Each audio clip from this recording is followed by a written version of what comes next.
बिस्मिल्लाहिर्रहमानिर्रहीम। ये हमारा लेक्चर नंबर 5 है, chapter number 1 class 10th chemistry का। इस लेक्चर में सबसे पहले हमने एक प्रिंसिपल की बात करनी है, le Chatelier's principle. Le Chatelier's principle basically आपको ये बताता है कि अगर आपके पास एक रिएक्शन इक्विलिब्रियम पे आ चुका है और आप उसका इक्विलिब्रियम अगर डिस्टर्ब करते हैं तो रिएक्शन ने अपने आप को दोबारा इक्विलिब्रियम पे लाना है। आपकी जो चेंज आपने इम्पोज किया है उसको उसने नलीफाई करना है, ख़त्म करना है और दोबारा अपने आप को इक्विलिब्रियम पे लाना है। लेकिन उसको दोबारा इक्विलिब्रियम पे आने के लिए क्या कुछ करना पड़ेगा, किस डायरेक्शन मूव करके अपना इक्विलिब्रियम स्टेट उसको बहाल करनी पड़ती है। सबसे पहले हम इसकी स्टेटमेंट लिख लेते हैं, क्योंकि हर लॉ की एक स्टेटमेंट होती है। वो स्टेटमेंट ये है कि if you impose a change in concentration, temperature or pressure on a chemical system at equilibrium, the system respond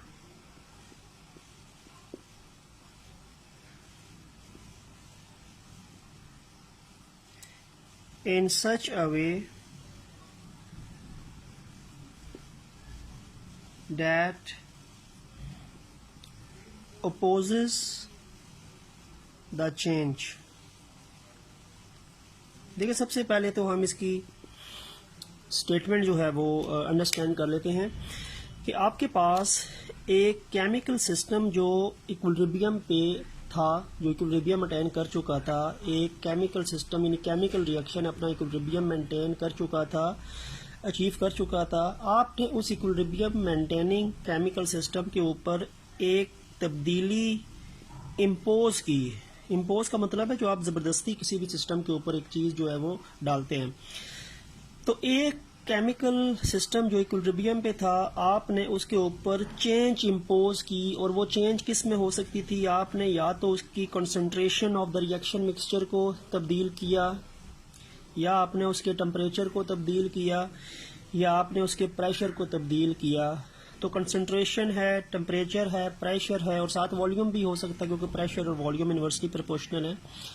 तो temperature, pressure, volume and concentration अगर हम चेंज करते हैं किसी भी केमिकल सिस्टम की जो इक्विलिब्रियम पे है, तो वो जो केमिकल सिस्टम है वो अपने आप को इस तरह रिस्पॉन्ड करेगा कि यानी वो केमिकल सिस्टम अपने आप को रिस्पॉन्ड करके हमारी की हुई ज़बरदस्ती की तब्दीली को नलीफाई करेगा और वो अपोज करेगा, चेंज करेगा, यानी दोबारा वो सिस्टम दोबारा इक्विलिब्रियम पे आएगा। हमारी दी हुई तब्दीली को उसने ख़त्म करके दोबारा इक्विलिब्रियम पे आना है। ठीक है, तो ये आपके पास डी चैटलियर्स प्रिंसिपल की एक स्टेटमेंट है कि if you impose a change in concentrations, temperature, pressure on a chemical system at equilibrium, the system respond in such a way that opposes the change। ठीक है, यानी ये स्टेटमेंट सबसे पहले आपको इसकी अंडरस्टैंडिंग होनी चाहिए। अब होता क्या है, देखें, अब कुछ हम रिएक्शंस की बात कर लेते हैं और उन रिएक्शन से मैं आपको ली चैटलियर्स प्रिंसिपल की जो एक स्टेटमेंट है उसको थोड़ा सा अंडरस्टैंडिंग में कहता हूँ। आपके पास जी रिएक्शन है 2SO2 plus O2 reversible 2SO3 और secondly you have another reaction. ये दोनों रिएक्शन हमने लास्ट लेक्चर में डिस्कस भी किए थे, इंपॉर्टेंस ऑफ इक्विलिब्रियम कांस्टेंट के आखिरी पॉइंट में। अब देखें, ये आपके पास रिएक्शंस हैं। फर्स्ट रिएक्शन आपके पास सल्फर डाइऑक्साइड के 2 मोल्स और ऑक्सीजन गैस के 1 मोल मिलते हैं, तो 2 मोल सल्फर ट्राइऑक्साइड बनती है। और सेकंड जो आपके पास रिएक्शन है वो नाइट्रोजन गैस का 1 मोल और हाइड्रोजन गैस के 3 मोल मिलते हैं, तो 2 मोल्स अमोनिया बनते हैं। अब ये रिएक्शन अपना इक्विलिब्रियम अटेन कर चुका है और इन्होंने जो अपना इक्विलिब्रियम अटेन किया है उसमें मसला ये होता है कि जो आपके पास ये प्रोडक्ट होते हैं इनकी मिकदार जो होती है वो कम होती है। इसीलिए इंडस्ट्री के लिहाज से या इंडस्ट्रियल प्रोडक्शन के लिहाज से ये दोनों रिएक्शंस फिजिबल नहीं होते जिनमें आपके पास प्रोडक्ट कम होते हैं। ठीक है, ये तकरीबन 33% होता है और इसकी मिकदार भी कम होती है जब आपके पास इक्विलिब्रियम मेंटेन होता है अपनी ओरिजिनल कंसंट्रेशन जिसमें ये रिएक्शन चलता है, ठीक है। अब हम ये चाहते हैं कि हम इसकी इक्विलिब्रियम को अगर डिस्टर्ब करें टेम्परेचर चेंज करके, प्रेशर को चेंज करके, वॉल्यूम को चेंज करके, कंसंट्रेशन ऑफ रिएक्टेंट या प्रोडक्ट रिएक्शन मिक्सचर को चेंज करके, तो इक्विलिब्रियम ने तो डिस्टर्ब होना है और रिएक्शन ने दोबारा अपने आप को बैलेंस करके इक्विलिब्रियम पे लाना है कुछ तब्दीलियों के साथ, ठीक है। अब देखें है क्या, याद रखें कंसंट्रेशन की बात करें। कंसंट्रेशन, अगर मैं रिएक्टेंट्स की कंसंट्रेशन बढ़ाना शुरू कर दूं ना, अगर मैं कंसंट्रेशन ऑफ रिएक्टेंट्स बढ़ाऊंगा तो इक्विलिब्रियम डिस्टर्ब होगा और इक्विलिब्रियम डिस्टर्ब होने की वजह से रिएक्टेंट्स अपने आप को दोबारा कम करने के लिए फॉरवर्डली डायरेक्शन को मूव करेंगे ताकि इन दोनों के मिलने से SO3 का प्रोसेस जो है वो बनना शुरू हो जाए, प्रोडक्ट बनना शुरू हो जाए। तो अगर मैं रिएक्टेंट्स की मिकदार बढ़ाता हूँ तो रिएक्शन फॉरवर्ड जाके अपने आप को बैलेंस करेगा, इक्विलिब्रियम पे दोबारा आएगा। और अगर मैं प्रोडक्ट्स की मिकदार बढ़ाना शुरू करूँ तो प्रोडक्ट की मिकदार बढ़ाने से रिएक्शन ने रिवर्स मूव करके अपने आप को दोबारा बैलेंस करना है। इसी तरह यहाँ पे भी अगर मैं रिएक्टेंट्स की मिकदार कंसंट्रेशन ऐड करना शुरू करूँ तो इक्विलिब्रियम डिस्टर्ब होगा और रिएक्शन को फॉरवर्ड जाके अमोनिया बनानी पड़ेगी ताकि इन दोनों में जो मैंने मज़ीद कंसंट्रेशन ऐड की है वो कंज्यूम होकर दोबारा अपनी ओरिजिनल स्टेट पे आ जाए। तो अगर आप रिएक्टेंट्स को बढ़ाना शुरू करेंगे तो रिएक्शन फॉरवर्ड मूव करेगा और फॉरवर्ड मूव करके प्रोडक्ट की मिकदार बढ़ाना शुरू करे, यानी प्रोडक्ट मज़ीद बनना शुरू होंगे और आपके पास रिएक्शन बाद में इक्विलिब्रियम पे आ जाएगा, ठीक है। अगर मैं प्रोडक्ट्स की मिकदार बढ़ाना शुरू करूं तो रिएक्शन रिवर्स जाके अपने आप को दोबारा इक्विलिब्रियम पे लेके आएगा। तो पहली बात यह है कि कंसंट्रेशन ऑफ रिएक्टेंट्स बढ़ाएंगे, रिएक्शन फॉरवर्ड जाके अपने आप को बैलेंस करेगा, दोबारा इक्विलिब्रियम पे लेके आएगा आफ्टर सम टाइम। और अगर मैं प्रोडक्ट्स की कंसंट्रेशंस बढ़ाता हूं तो रिएक्शन को बैकवर्ड जाके अपने आप को दोबारा इक्विलिब्रियम पे लेके आना पड़ेगा, ठीक है। दूसरी बात होती है कि प्रेशर, अगर मैं प्रेशर बढ़ाता हूं ना, ये आपके पास एक केमिकल सिस्टम है ये ऊपर वाला जिसमें आपके पास लेट्स सपोज के मैं लिखता हूं कि ये कंटेनर है, इस कंटेनर के अंदर ये ऊपर एक पिस्टन है, इसके अंदर आपके पास SO2 भी है, O2 भी है और ये मिलके SO3 भी बना रही हैं। यानी ये तीनों प्रोडक्ट्स, ये प्रोडक्ट्स और रिएक्टेंट तीनों सब्सटेंसेस जो है ना वो एक ही सिस्टम के अंदर मौजूद है। एक ऊपर एक खास प्रेशर डेवलप हुआ है पिस्टन से, ठीक है। अगर मैं क्या करता हूं कि अगर मैं प्रेशर बढ़ाना शुरू करूं, अगर मैं पिस्टन को नीचे की तरफ धकेल के प्रेशर बढ़ाऊंगा तो रिएक्टेंट्स के मिलने के चांसेस ज्यादा होंगे। ये दोनों आपस में रिएक्ट करके प्रोडक्ट की मिकदार को बढ़ाना शुरू करेंगे और जारी बात है अगर मैं प्रेशर बढ़ाता हूं तो वॉल्यूम कम हो जाता है बाय इंक्रीजिंग प्रेशर या बाय डिक्रीजिंग वॉल्यूम। प्रेशर बढ़ाने से या वॉल्यूम डिक्रीज करने से रिएक्टेंट्स का आपस में करीब आने के चांसेस ज्यादा होंगे और वो रिएक्ट करके प्रोडक्ट की मिकदार को इंक्रीज करेंगे, यानी रिएक्शन फॉरवर्ड की तरफ जाएगा। और अगर मैं प्रेशर कम करना शुरू करूं तो रिएक्टेंट्स दूर जाना शुरू होंगे तो इन दोनों के मिलके प्रोडक्ट के बनने का अमल कम हो जाएगा, स्लो हो जाएगा।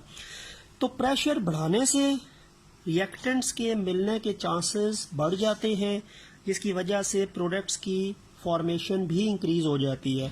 तो हम ये कह सकते हैं कि by increasing the pressure increase करने से रिएक्शन इक्विलिब्रियम डिस्टर्ब होगा और इक्विलिब्रियम डिस्टर्ब होने के बाद रिएक्टेंट्स को आपस में मिलने के चांसेस इंक्रीज होने की वजह से इनका रिएक्शन का रेट बढ़ेगा, प्रोडक्ट्स का फॉर्मेशन इंक्रीज होना शुरू हो जाएगी, यानी प्रोडक्ट की प्रोडक्शन बढ़ना शुरू हो जाएगी। इसी तरह इसमें भी अगर मैं N2 और H2 के ऊपर प्रेशर बढ़ाऊंगा तो N2 और H2 आपस में करीब आते जाएंगे और इनके आपस में मिलने की वजह से प्रोडक्ट की फॉर्मेशन ज्यादा होगी।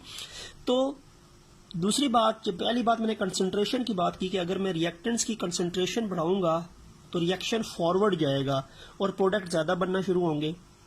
सेकेंडली, अगर मैं प्रेशर इंक्रीज करूंगा, प्रेशर बढ़ाने से भी ये जो आपके पास रिएक्टेंट्स हैं इनका क्लोज आने का अमल शुरू होगा और इनके क्लोज आने की वजह से प्रोडक्ट की फॉर्मेशन ज्यादा होगी। तो प्रेशर इंक्रीज करने से भी रिएक्शन फॉरवर्ड जाके प्रोडक्ट ज्यादा देगा और सेकेंडली रिएक्टेंट्स की कंसंट्रेशन बढ़ाने से भी रिएक्शन फॉरवर्ड जाके प्रोडक्ट की अमाउंट को इंक्रीज करेगा। इक्विलिब्रियम डिस्टर्ब होगा और दोबारा इक्विलिब्रियम आएगा तो प्रोडक्ट्स ज्यादा उसमें बन चुके होंगे, ठीक है। फिर चीज होती है जी टेम्परेचर। अच्छा, टेम्परेचर जो है ना, ये एक ऐसा वेरिएबल होता है बेसिकली जो कि डिपेंड करता है कि आपके पास रिएक्शन एंडोथर्मिक है या एक्सोथर्मिक है। अब ये जो दोनों रिएक्शंस है ना, ये ऊपर वाला रिएक्शन ये भी एक्सोथर्मिक है, डेल्टा एच इसकी जो आखिर में वैल्यू आती है वो नेगेटिव होती है, और ये जो नीचे रिएक्शन है ये भी एक्सोथर्मिक है, डेल्टा एच नेगेटिव। एक्सोथर्मिक ऐसे रिएक्शंस होते हैं जिनसे हीट रिलीज होती है। जब ये रिएक्शंस चलते हैं, ये दोनों मिलते हैं, प्रोडक्ट बनेगा, तो रिएक्शन अपने अंदर से हीट को बाहर की तरफ सराउंडिंग में भेजेगा। अगर हीट सिस्टम से सराउंडिंग की तरफ जाती है तो रिएक्शन एक्सोथर्मिक होता है, और ऐसे रिएक्शन का डेल्टा एच नेगेटिव होता है।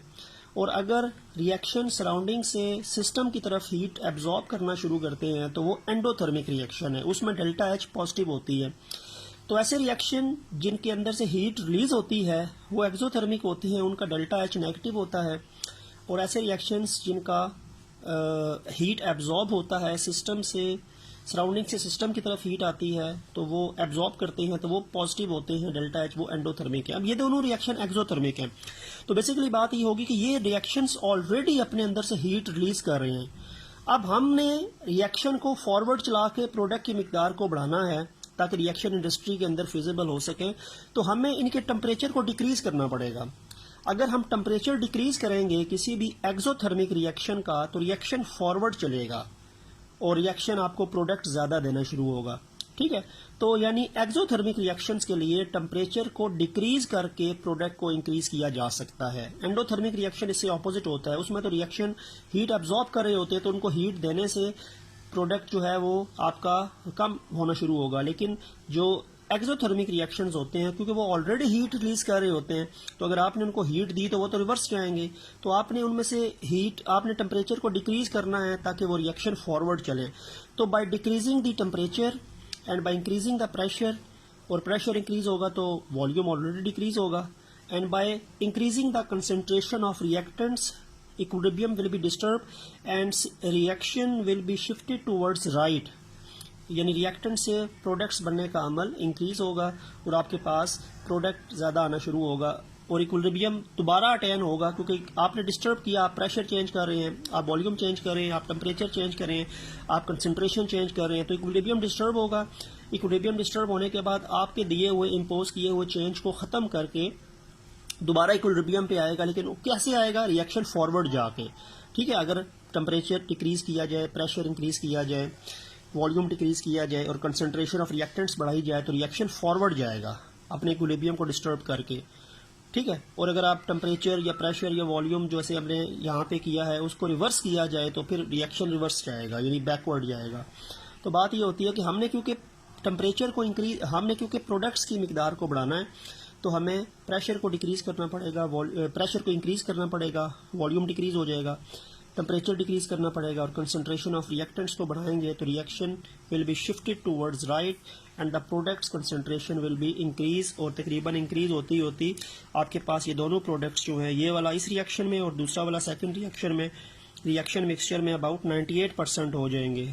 पहले शुरू में ये 33% के करीब थे, लेकिन ये आपने जो कंडीशन चेंज करके इम्पोज की है तो रिएक्शन ने अपने आप को शिफ्ट कर दिया राइट, और वो आपके पास प्रोडक्ट की मिकदार 98% आ गई है। ठीक है, तो ये ली चैटलर्स प्रिंसिपल जो है ये आपको बेसिकली बताता है कि इक्विलिब्रियम डिस्टर्ब होने के बाद रिएक्शन ने वापस रिवर्सिबल रिएक्शन ने वापस इक्विलिब्रियम पे आना है, लेकिन अपनी डायरेक्शन दोबारा मुतय्यन करके बाद वो आएगा। ठीक है, तो ये हमारा एक टॉपिक था।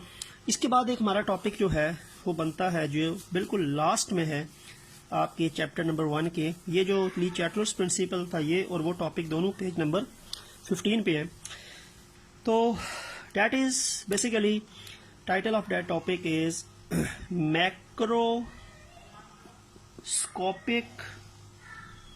कैरेक्टरिस्टिक्स। अच्छा, मैक्रोस्कोपिक कैरेक्टरिस्टिक्स बेसिकली किस चीज की? These are the macroscopic characteristics of equilibrium reaction. जब आपके पास रिएक्शन इक्विलिब्रियम पे पहुंचता है या रिवर्सिबल रिएक्शन जो होता है तो उसमें कौन कौन सी कैरेक्टरिस्टिक्स होती हैं? मैक्रोस्कोपिक, मैक्रो का मतलब होता है जो बड़ी होती हैं, जो ऑब्जर्वेबल होती है, जिनको ऑब्जर्व किया जा सकता है, जिनको फाइंड किया जा सकता है। ठीक है, एक माइक्रोस्कोपिक होती हैं। माइक्रोस्कोपिक तो स्मॉल चीज को कहते हैं जिसकी ऑब्जर्वेशन के लिए आपको कुछ स्पेशल माइक्रोस्कोप या इस तरह की चीजें होनी पड़ती हैं। लेकिन जो मैक्रोस्कोपिक कैरेक्टरिस्टिक्स होती हैं ये बल्क में यानी बड़ी क्वांटिटी में जो चीज़ होती है उसकी कैरेक्टरिस्टिक्स को हम मैक्रोस्कोपिक कैरेक्टरिस्टिक्स कहते हैं, जैसे कि डेंसिटी हो गया, विस्कोसिटी हो गया, टेम्परेचर हो गया, प्रेशर हो गया, वॉल्यूम, ये ऑब्जर्वेबल चीज़ें हैं, इनको आप आसानी से ऑब्जर्व कर सकते हैं, तो इनको इसीलिए इनको हम मैक्रोस्कोपिक कैरेक्टरिस्टिक्स कहते हैं। और ये मैक्रोस्कोपिक कैरेक्टरिस्टिक्स बेसिकली किसकी हैं? इक्विलिब्रियम रिएक्शन की हैं, रिवर्सिबल रिएक्शन की भी कह सकते हैं, केमिकल इक्विलिब्रियम की भी कह सकते हैं। तो macroscopic characteristics of equilibrium reaction को हम दो हेडिंग्स या दो पार्ट्स में कंपैरिजन करके पढ़ सकते हैं। इसके दो पार्ट्स बनते हैं जी, एक को हम कहते हैं फॉरवर्ड रिएक्शन और एक को हम कहते हैं जी रिवर्स रिएक्शन। यानी macroscopic characteristics of equilibrium reaction को हम दो पार्ट्स में डिवाइड कर सकते हैं कंपैरिजन के लिहाज से, क्योंकि उसमें फॉरवर्ड रिएक्शन भी चल रहा होता है, रिवर्स रिएक्शन भी चल रहा होता है, और फॉरवर्ड और रिवर्स रिएक्शन ने इक्विलिब्रियम अटेन करने से पहले किन किन आप कह सकते हैं कि चीज़ों से वो गुजरे होते हैं उनकी बात होगी। सबसे पहले देखिए फॉरवर्ड रिएक्शन की बात करें। फॉरवर्ड रिएक्शन हमेशा क्या होता है? जो लेफ्ट से राइट होता है, ठीक है। मैं जैसे यहाँ पे लिखता हूँ कि आपके पास एक रिएक्शन था N2 + 3H2 that will give us 2NH3। अब इसमें फॉरवर्ड रिएक्शन ये है जो लेफ्ट से राइट है, तो फॉरवर्ड रिएक्शन की डायरेक्शन लेफ्ट से राइट होती है और जो रिवर्स रिएक्शन होता है उसकी डायरेक्शन राइट से लेफ्ट होती है। तो फॉरवर्ड रिएक्शन जो है इसका फर्स्ट पॉइंट या फर्स्ट कैरेक्टर क्या होगा कि forward reaction will proceeds from left to right, इसकी डायरेक्शन ये लेफ्ट से राइट की तरफ मूव करते हैं। और जो रिवर्स रिएक्शन होते हैं वो राइट से लेफ्ट की तरफ जाती है, उसमें यानी प्रोडक्ट्स रिएक्टेंट्स बनते हैं, इसकी डायरेक्शन जो होगी वो राइट से लेफ्ट होगी। They move from right to left. तो सबसे पहला पॉइंट तो इन दोनों का आप कह सकते हैं कि डायरेक्शन होगी, ठीक है। सेकंड पॉइंट क्या है? जो फॉरवर्ड रिएक्शन होता है इसमें रिएक्टेंट्स प्रोड्यूस प्रोडक्ट, रिएक्टेंट्स मिलते हैं तो प्रोडक्ट्स बनते हैं। तो मैं लिख सकता हूं कि reactants produce products, reactants products बनाते हैं फॉरवर्ड रिएक्शन में, ठीक है। और जो रिवर्स रिएक्शन होता है उसमें क्या होते हैं? Products produce reactants, products reactants बना रहे होते हैं, प्रोडक्ट्स प्रोड्यूस रिएक्टेंट्स। तो यानी इन दोनों से इसका बनना फॉरवर्ड है और NH3 से इसका दोनों का बनना रिवर्स है।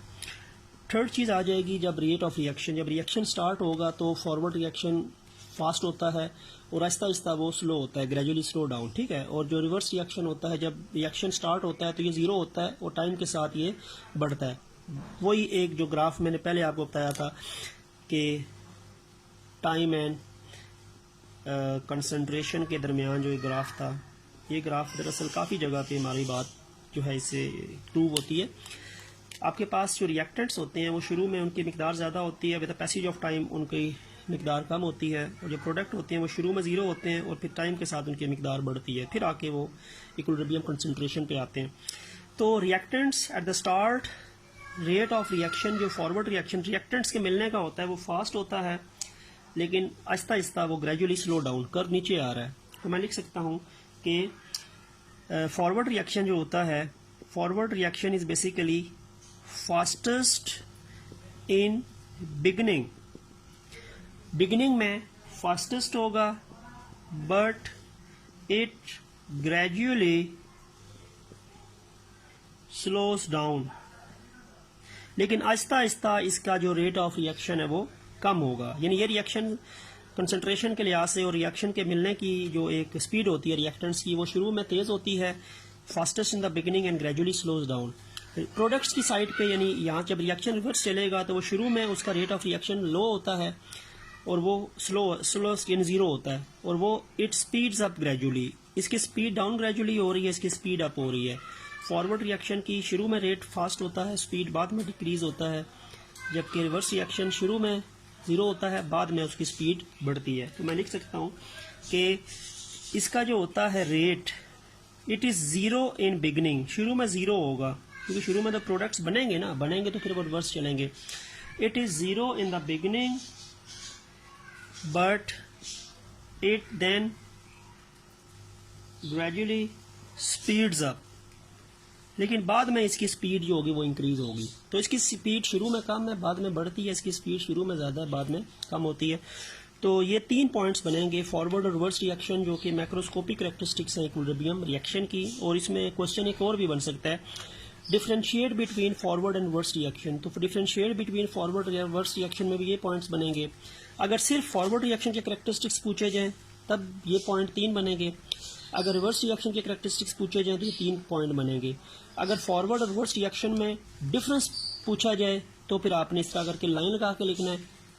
और अगर आपको macroscopic characteristics of equilibrium reaction पूछी जाए तो आपने इसी तरह फॉरवर्ड रिवर्स रिएक्शन की हेडिंग डाल के 2 पॉइंट्स में 2 यानी लाइन लगा के 3 पॉइंट्स दोनों के मेंशन करने, ठीक है। तो यानी आपके पास ये क्वेश्चन जो है वो 3-4 तरीके से बन सकता है। फॉरवर्ड रिएक्शन और रिवर्स रिएक्शन के अलग अलग कैरेक्टरिस्टिक्स, फॉरवर्ड रिवर्स रिएक्शन के दरमियान difference, and then macroscopic characteristics of equilibrium reaction. तो अब फिर भी आपने ऐसा ही लिखना है, ठीक है। तो यानी ये हमारा इस चैप्टर का लास्ट टॉपिक था। इंशाल्लाह नेक्स्ट लेक्चर से हम इसकी एक्सरसाइज स्टार्ट करेंगे, और एक्सरसाइज में आप कोशिश करें कि इसके जो question number 1 multiple choice question है वो आप खुद करें।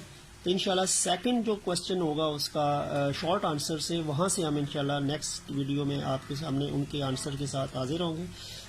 तो मल्टीपल चॉइस की आपने ट्राई खुद करनी है, अगर नहीं होंगे तो फिर वो मैं आपको किसी एक और वीडियो में बता दूंगा।